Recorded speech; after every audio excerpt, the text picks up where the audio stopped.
अस्सलाम वालेकुम फ्रेंड्स, मैं हूं अदनान और आप देख रहे हैं मेरा यूट्यूब चैनल अदनान्स गार्डन। उम्मीद है आप सब दोस्त खैरियत से होंगे। आज की इस वीडियो में मैं आपको हाइब्रिड और देसी पुरचुलाका के दरमियान डिफरेंस बताऊंगा, जिसे गुलदुपहरी भी कहते हैं, मॉस रोज़ भी कहते हैं, 4 o'clock 10 o'clock डिफरेंट नेम से इसे जाना जाता है। ये एक बेस्ट समर फ्लावरिंग प्लांट है। इसके दरमियान डिफरेंस बताऊंगा कि कौन सी वैरायटी जो है हाइब्रिड या फिर पोर्चुलाका आपके गार्डन के लिए बेस्ट रहती है और कौन सी वैरायटी जो है वो ज़्यादा फ्लावरिंग करती है और इनका लाइफ टाइम जो है वो अच्छा रहता है। आगे बढ़ने से पहले अगर आप अभी तक हमारे चैनल पर नए हैं तो चैनल को सब्सक्राइब करें ताकि गार्डनिंग से रिलेटेड इन्फॉर्मेशन आप तक पहुंचती रहें। यह है मेरा हाइब्रिड और देसी पोर्चुलाका मॉस रोज़ का प्लांट। ये आप देख सकते हैं, इसके जो फ्लावर्स का साइज़ है वो छोटा रहता है। सबसे बड़ा जो डिसएडवांटेज है देसी पोर्चुलाका का, इनका जो फ्लावर साइज़ है वो छोटा रहता है। और जो हमारी हाइब्रिड वैरायटी है इसमें जो है वो फ्लावर का साइज़ बड़ा रहता है।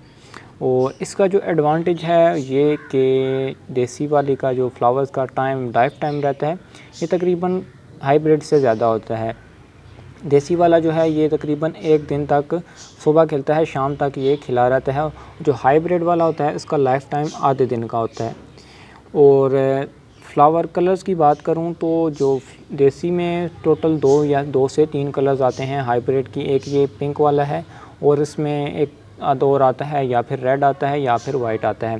जबकि हाइब्रिड की बात करूं तो इसमें बेशुमार जितने भी आपको कलर्स देखने को मिले होंगे वो सारे हाइब्रिड के होते हैं, जिसमें ये मेरे पास अभी ऑरेंज और येलो है और बहुत सारी वैरायटी हैं। ये आप देख सकते हैं, ये पिंक कलर का जो है वो फ्लावर है, लाइट पिंक।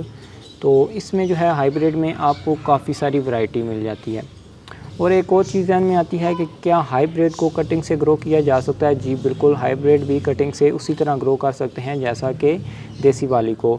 इनकी वीडियो भी मैंने चैनल पर अपलोड की हुई है, जिसका लिंक मैं डिस्क्रिप्शन में डाल दूँगा कि आप हाइब्रिड वैरायटी को कटिंग से कैसे ग्रो कर सकते हैं। उस वीडियो में मैंने तकरीबन सारी चीज़ों के बारे में बताया कि आप कटिंग्स को कैसे ग्रो कर सकते हैं, और साथ ही साथ उसकी मुकम्मल तफसीलात उसी वीडियो में मौजूद हैं, वहाँ पर आप जाके देख सकते हैं। और दूसरा, इनकी जो है वो डिफरेंस के बारे में बात होगी और ज़्यादा बेस्ट कौन से रहते हैं। हाइब्रिड हैं जो वो आपके गार्डन के लिए बेस्ट रहते हैं, क्योंकि आपको जो है वो बहुत सारे कलर्स ऑप्शन मिल जाते हैं इसमें, जो कि आप अपने गार्डन में रख सकते हैं। जिसमें हाइब्रिड ये है कि हाइब्रिड में 2-3 कलर ही होते हैं, लेकिन ये बहुत सारा लैगी होकर फ्लावरिंग करता है। ये जैसा कि आप देख सकते हैं, एक पॉट में लगा हुआ है लेकिन इसकी ब्रांचेस कितनी लंबाई में जा रही हैं, जिसकी वजह से इसमें जो है वो फ्लावर्स काफ़ी देर में आते हैं।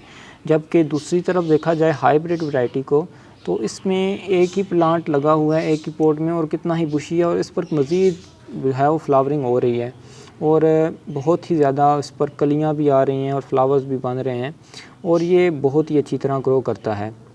जो मेरे ओपिनियन के मुताबिक जो हाइब्रिड वैरायटी है थोड़ी सी आपको कॉस्टली पड़ेगी, महंगी तो मिलेगी, लेकिन यह है कि आपके गार्डन की लुक्स के लिए वो बेस्ट रहती है। उम्मीद है आपको मेरी वीडियो पसंद आई होगी। अगर वीडियो पसंद आए तो वीडियो को लाइक और चैनल को सब्सक्राइब करना मत भूलिएगा। चलते हैं, अल्लाह हाफ़िज़।